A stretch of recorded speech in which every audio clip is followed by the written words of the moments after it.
ಫಲಶ್ರುತವಾಗಿ ವೇದಿಕೆಯ ಎಡಮಾಜಿಕವಾಗಿ ಹಿಂದುಳಿದವರ ಬಾಳಿಗೆ ನಂದಾದೀಪವಾಗಿ ಬೆಳಗಿದಂಥ ಜ್ಯೋತಿ ಅಜರಾಮರ ಎಲ್ಲರ ಹೃದಯದಲ್ಲಿ ಅವರ ಕಾರ್ಯವೈಖರಿಯ ಮುಖೇನ ಆ ನಾದಬಿಂದು ಕಲಾತೀತನಾದ ಪರಮಾತ್ಮನ ಪವಿತ್ರವಾದ ಜ್ಯೋತಿಯು ತಮ್ಮೆಲ್ಲರ ಬಾಳಲ್ಲಿ ನಂದಾದೀಪವಾಗಿ ಬೆಳಗಲಿ ಅಂತ ಹಾರೈಸ್ತಾ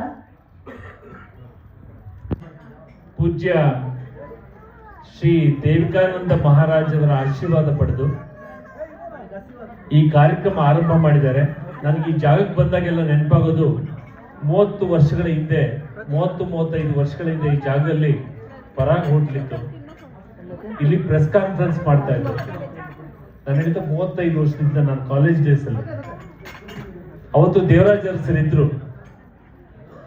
ಇವತ್ತೇನ್ ಬಾಲ್ಪುರಿ ಇದೆ ಅದು ಅವರ ಅಧಿಕೃತ ನಿವಾಸವಾಗಿತ್ತು. ದೇವರಾಜ ಅರಸರನ್ನ ನೋಡ್ಬೇಕು ಅಂತ ಹೇಳಿ ಬಹಳ ಪ್ರಯತ್ನ ಪಟ್ಟು ಒಂದ್ ದಿವಸ ಪ್ಯಾಲೇಸ್ ಅಲ್ಲಿ ಯಾವಾಗ ತಾನೆ ಅವರು ವ್ಯಾಯಾಮ ಮಾಡಿ ಸಿದ್ಧವಾಗಿ ಬಂದಿದ್ರು. ಆಗ ನನ್ನೊಂದು ಮಾತು ಕೇಳಿದೆ, ಏನಪ್ಪ ಏನ್ ವಿಷಯ, ಯಾಕೆ ಬಂದೆ ಅಂತ ಕೇಳಿದಾಗ ನಾನು ರಾಜಕೀಯಕ್ಕೆ ಬರ್ಬೇಕು ಅಂತ ಹೇಳಿದೆ. ಅವ್ರ ಮೇಲಿನ ಕೆಳಗಡೆ ನೋಡ್ಬಿಟ್ಟು ಏನ್ ಓದ್ತಾ ಇದ್ಯಾ, PUC ಮೊದ್ಲು ಓದೋದ್ ಮುಗಿಸು ಆಮೇಲೆ ಬಾ ಅಂತ ಹೇಳಿದ್ರು. ನನಗೆ ಬಹಳ ಡಿಸಪಾಯಿಂಟ್ ಆಯ್ತು. ಏನ್ ಇವ್ರ ಜೊತೆ ರಾಜಕಾರಣಕ್ಕೆ ಬರ್ಬೇಕು ಅಂತಂದ್ರೆ ಈ ರೀತಿ ಏನ್ಬಿಟ್ರಲ್ಲ ಅಂತ ಹೇಳಿ. ಆಮೇಲೆ ಬಹಳ ವರ್ಷಗಳ ನಂತರ ಗೊತ್ತಾಯ್ತು ಆ ವ್ಯಕ್ತಿಯ ದೂರದೃಷ್ಟಿತ್ವ. ದೇವರಾಜ ಅರಸರಂದ್ರೆ ಈ ರಾಜ್ಯಕ್ಕಲ್ಲ ರಾಷ್ಟ್ರ ಕಂಡಂತ ಅಪರೂಪದ ಮುತ್ಸದಿ ನಾಯಕ, ಬಹುಶಃ ಅಂತ ದೂರದೃಷ್ಟಿಯ ನಾಯಕ ಈ ದೇಶದ ಪ್ರಧಾನಮಂತ್ರಿ ಆಗ್ಬೇಕಾಗಿತ್ತು ಅಂತಕ್ಕಂಥ ಬಹಳಷ್ಟು ನನ್ನಂತವರ ಕನಸು. 20 ಅಂಶಗಳ ಕಾರ್ಯಕ್ರಮಗಳನ್ನ ಕೊಡೋದಲ್ಲದೆ ಬಹುಶಃ ಎಲೆಕ್ಟ್ರಾನಿಕ್ ಸಿಟಿಯಿಂದ ಏನಾದ್ರು ಬೆಂಗಳೂರು ನಗರದಲ್ಲಿ ಬಂದಿದೆ ಅಂತ ಹೇಳಿದ್ರೆ ದೇವರಾಜರ ದೂರದೃಷ್ಟಿ. 15 ಲಕ್ಷ ಗೇಣಿದಾರಗಳಿಗೆ ಇನ್ಕ್ಲೂಡಿಂಗ್ ಇವತ್ತು ನಮ್ಮ ಕೋಟಾ ಶ್ರೀನಿವಾಸ್ ಪೂಜಾರ್ ಅವರು ಇವತ್ತು ಕೇಂದ್ರದಲ್ಲಿ ಸಂಸದರಾಗಿದ್ದಾರೆ. ಅವರ ಕುಟುಂಬವಾದಿಯಾಗಿ ಬಹಳಷ್ಟು ಜನ ಧ್ವನಿ ಇಲ್ಲದವರಿಗೆ ಧ್ವನಿ ಕೊಟ್ಟಂತವರು ದೇವರಾಜ ಅರಸರು. ಇಂತಹ ಮಹಾನ್ ವ್ಯಕ್ತಿಯ ಹೆಸರಿನಲ್ಲಿ ಇವತ್ತು ಸ್ಮರಣೆ ಮಾಡ್ಕೊಳ್ಳೋದಿದೆಯಲ್ಲ, ಅದು ಬಹಳ ಮುಖ್ಯವಾಗಿರ್ತಕ್ಕಂಥದ್ದು. ನಿಮ್ಮೆಲ್ಲರಲ್ಲಿ ಒಂದು ಪ್ರಶ್ನೆ, ನಮ್ಮ ದೇವರಾಜ್ ಅರಸರವರ ತಂದೆಯ ಹೆಸರೇನು? ಈಗ ನೋಡಂಗಿಲ್ಲ. ಇವತ್ತು ನಾವು ಈ ಹಿಂದೆ ಡಿ ದೇವರಾಜ ಅರಸು ಅವರ ಹೆಸರಲ್ಲಿ ಹಿಂದುಳಿದ ವರ್ಗ ರತ್ನ ಅಂತಕ್ಕಂಥ ರಾಜ್ಯ ಪ್ರಶಸ್ತಿಗಳನ್ನ ಅರಸು ಸಾಹೇಬರ ಜನ್ಮದಿನದಂದು ನಾವು ನೀಡ್ತಾ ಬರ್ತಾ ಇದ್ವಿ.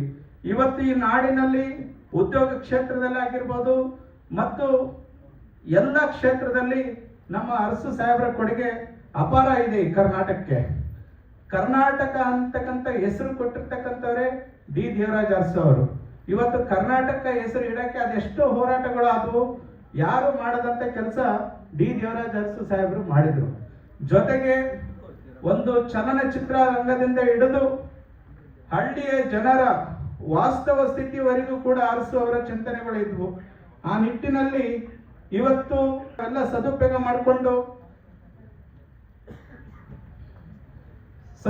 ಮಾಡಿಕೊಂಡು ಅದೆಲ್ಲ ಉದ್ಯಮಿಗಳು ಅದರ ಒಂದು ಬೆನಿಫಿಟ್ಗಳನ್ನ ತಾವು ಯೂಸ್ ಮಾಡ್ಕೋಬೇಕು.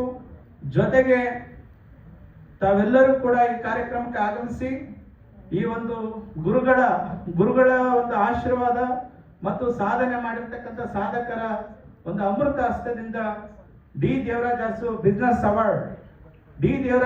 ಬಿಸ್ನೆಸ್ ಅವಾರ್ಡ್ ಏನಕ್ಕೆ ಅಂತಂದ್ರೆ ಬಿಸ್ನೆಸ್ ರಂಗದಲ್ಲಿ ಅರಸು ಸಾಹೇಬರ ಕೊಡುಗೆ ತುಂಬಾ ಇರೋದ್ರಿಂದ ಇಂಡಸ್ಟ್ರಿ ಆಗಿರ್ಬೋದು, ಬೆಂಗಳೂರಿಗೆ ಆಗಿರ್ಬೋದು, ಅನೇಕ ಕ್ಷೇತ್ರಗಳಲ್ಲಿ ಅವರ ಕೊಡುಗೆ ಗ್ರಾಮೀಣ ಭಾಗದ ಜನರಿಗೆ ದುಡಿಯುವಂತ ಕೈಗಳಿಗೆ ಉದ್ಯೋಗ ಸೃಷ್ಟಿಯಾಗಬೇಕು, ನಮ್ಮ ನಾಡಿನ ಉತ್ಪನ್ನಗಳು ಎಲ್ಲ ಕಡೆನೂ ಕೂಡ ಸರಬರಾಜು ಆಗಬೇಕು ಅನ್ನೋ ನಿಟ್ಟಿನಲ್ಲಿ ಅವರ ಚಿಂತನೆಗಳಿದ್ವು.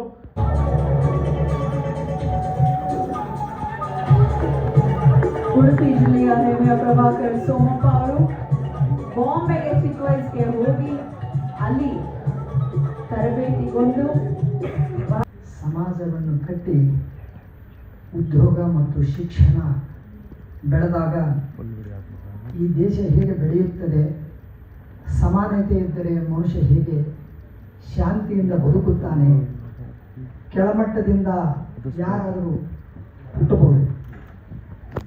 ಹುಟ್ಟುವಾಗ ಪ್ರತಿಯೊಬ್ಬರು ವಿಶ್ವ ಮಾನವರಾಗಿ ಹುಟ್ಟುತ್ತೇವೆ. ಹುಟ್ಟಿದ ನಂತರ ನಾವು ಸಮಾಜ ಮತ್ತು ಧರ್ಮಗಳ ಬೆಸುಗೆಯಿಂದ ಅಲ್ಪ ಮಾನವರಾಗಿ ಮಾನವರಲ್ಲೇ ನಾವು ಒಬ್ಬರಿಗೊಬ್ಬರು ಕಾಂಪಿಟೇಷನ್ ಅಂದರೆ ಅಸಹ್ಯ ಭಾವನೆಯನ್ನು ಬೆಳೆದು ಸಮಾಜದಲ್ಲಿ ಅಶಾಂತಿ ಪೈದೆ ಮಾಡುವಂಥ ಕಾರ್ಯಗಳಾಗ್ತಾ ಇದ್ದಾವೆ. ಇಂಥ ಸಂದರ್ಭದಲ್ಲಿ ದೇವರಾಜ ಅರಸು ಈ ಪ್ರಶಸ್ತಿ ಅಂದರೆ ಬಿಸಿನೆಸ್ ಅವಾರ್ಡನ್ನು ಈ ಉದ್ಯಮಿಗಳಿಗೆ ನೀಡುವಂಥ ಕಾರ್ಯ ಸೈದಪ್ಪ ಗುತ್ತೇದಾರವರು ಹಮ್ಮಿಕೊಂಡಿದ್ದಾರೆ. ಹಾಗೂ ಇವತ್ತಿನ ದಿವಸ ಈ ಕಾರ್ಯಕ್ರಮಕ್ಕೆ ತಾವೆಲ್ಲ ಬಹಳ ಉತ್ಸಾಹದಿಂದ ಭಾಗವಹಿಸಿಕೊಂಡು ತುಂಬ ನನಗೆ ಖುಷಿ ಆಗ್ತಾ ಇದೆ. ದೀನದಲಿತರ ಬಡವರ ಏಳಿಗೆಗಾಗಿ ಶ್ರಮಿಸ್ತಾ ಇದ್ದಾರೆ. ನಿರ್ಗತಿಕರಿಗೆ ಧ್ವನಿಯಾಗಿ ನಿಂತಿದ್ದಾರೆ. ರಾಜಕೀಯದಲ್ಲೂ ಸಕ್ರಿಯರಾಗಿದ್ದಾರೆ. ಇವರ ಮೂಲ ಉದ್ದೇಶ ಒಂದೇ, ತಳ ಸಮುದಾಯವನ್ನ ಮೇಲಕ್ಕೆ ಕೈ ತರಬೇಕು. ಅಗತ್ಯವಿರೋರಿಗೆ, ಕಷ್ಟದಲ್ಲಿರೋರಿಗೆ, ಬಡ ಮಕ್ಕಳಿಗೆ ಉಚಿತವಾಗಿ ಓದಿಸ್ತಾರೆ. ನಮ್ಮಂತಹ ಕಲಾವಿದರಿಗೆ ಸದ್ದಿಲ್ಲದೆ ಆಲ್ಬಮ್ ಮಾಡೋದಕ್ಕೆ ದುಡ್ಡು ಕೂಡ ಸ್ಪಾನ್ಸರ್ ಮಾಡ್ತಾರೆ. ಎಲ್ಲೂ ಹೇಳೋದಿಲ್ಲ. ಬಹಳ ವಿಶಿಷ್ಟ